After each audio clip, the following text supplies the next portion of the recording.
Hey YouTube, Jolly Green 1990 here to talk about She-Hulk Season 1, Episode 5, She-Hulk being sued. So, I didn't particularly like this idea with Titania suing her for the label of her name, but it did kind of bring everything together in a nice little bow, I thought. So, beginning of the episode, brother shows up, he's got, no, beginning of the episode, She-Hulk, Jennifer Walters, is watching different Titania She-Hulk products. I thought that was kind of interesting.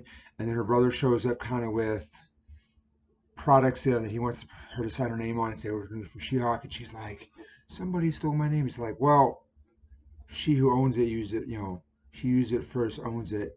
And so the fact that she didn't take control of it and own it first, Titania took it and ran with it. I thought it was ironic that Titania, one of the first villains and the one main villain, I'm assuming for the season that she fought, was the one who kind of trying to fight her in a legal battle. And I liked that aspect, that it was kind of going to take it to court. And so I liked the fact that her boss called her and he's like, hey, you need to get a handle of this. She's like, I'm going to represent. He's like, no, you're not. He had her old, I think, colleague, partner, no, colleague, person she worked with, essentially representing her. And I thought that was an interesting way to do it. I thought that was really good of, hey, here's someone who's really good at her job, another female, strong. I don't particularly like the whole, sometimes feminism, it feels like they're pushing a little hard, or men are always against the females, but I did like having another female lawyer who the audience was used to, and as well as Jen Walters, She-Hulk was used to, and so I thought that was a good kind of time to bring her back into the limelight of the show and the audience. I like how they showed up in court, and right off the bat, they're kind of like, hey, Titania owned it first, she didn't really have a product. And so, like, Joe's like, hey, if you can prove you used it first, done. And while this is going on, you have in the background, you have one of my current favorite male characters of the show, not including Juan, is Pug. So Pug and Nikki go on their own little adventure. Essentially, if you find She-Hulk, Jen Walters, a person who will design a suit for her, technically a working suit, get to that part later, that she can use as Jen Walters and She-Hulk. And so I thought that kind of Pug is, I said, I like Pug. I mean, yeah, he had some kind of what I consider dorky moments. The whole, he's a shoe collector. I did like his reasoning for one to use and one to show off. I work in a school, and I've heard of kids doing it like, oh, I want one, that I wear, but then one just to show it to my friends. So I thought, well, it seemed a little dorky to me because that's not something I would do. I've heard of the kids doing it, so to me it was like, okay, I can get behind it. So there was relevance to it. They go off, end up finding a Asian man who essentially is got a Avengers knockoff clothing store. He's throwing stuff kind of pawn off as the Avengers. Nikki calls him Chinese. We know he wasn't Chinese, so that's why I'm just saying Asian.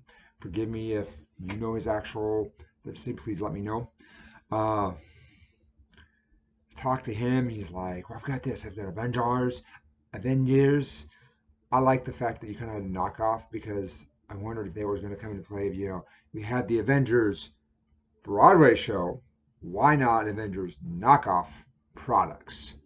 They didn't own it, so now someone's going to take it and do it to the Avengers. And so to me, that was a nice little tie-in with the episode as well.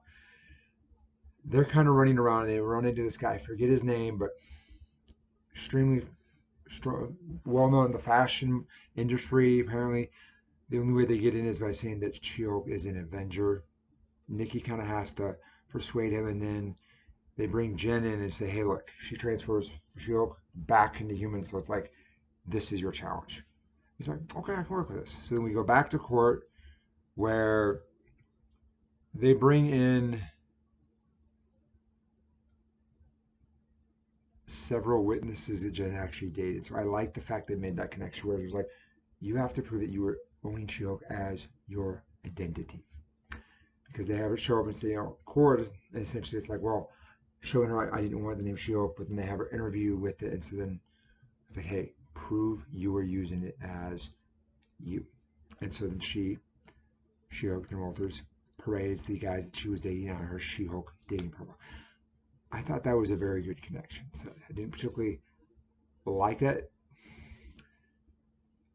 I didn't like this angle, but I kind of felt this was going for the comics, because in the comics it was people would date Jennifer Walters, very few, rarely, but they would date She-Hulk a lot more because she was a strong, powerful woman. And even the main guy she hooked up and had sex with, we're assuming, essentially said, hey, I would date She-Hulk again, but now Jen Walters, she's just not my type. And so that's connecting from the comics, I feel. So morally, I didn't really like that, but connecting to the comics, I thought that was good. So part of me is like, but I like that they had a connection.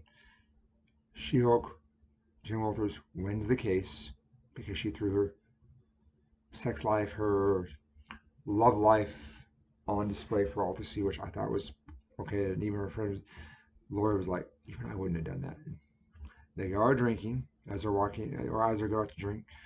Titania is like, this is not the end of it. So I feel like she's going to come back and do some kind of revenge thing. We know she's got superpowers. Transition to one of my favorite parts of the episode. Go back to where She-Hulk is at the designer store. He has different suits for her. He's got one. She's like, hey, that's nice. And then she has another specific label. I think the audience is meant to pay attention to that. It's like, well, I don't know if it's like, just say thank you. Thank you. And to me, I think that is her superhero costume that I think we will later see. And then the little tease we all get, which we all knew was coming. We see Daredevil's helmet in a container, and he's like, hey, that shouldn't be there. Confidentiality to customers. It's like, here we go. And so I like that, but I'm surprised we have not actually seen Matt Murdock either facing Jen Walters or in some connection first.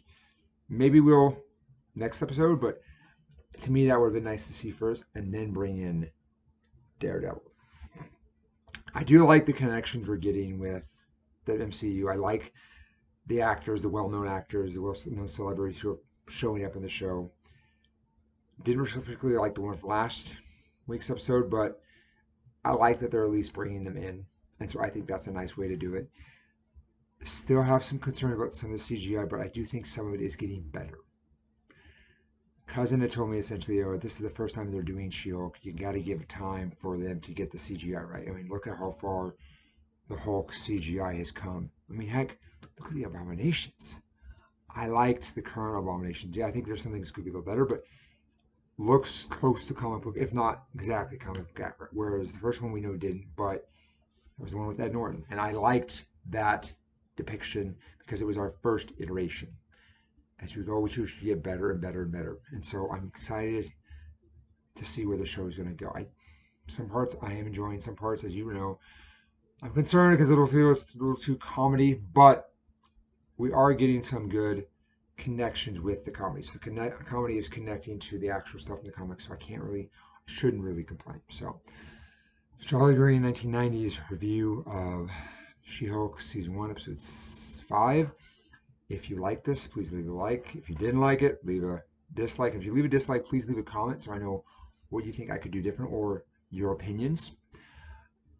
And then if you really like this channel, subscribe please, because I would like to get to know you, my viewers. Again, Charlie Green 1990 saying out. Bye YouTube.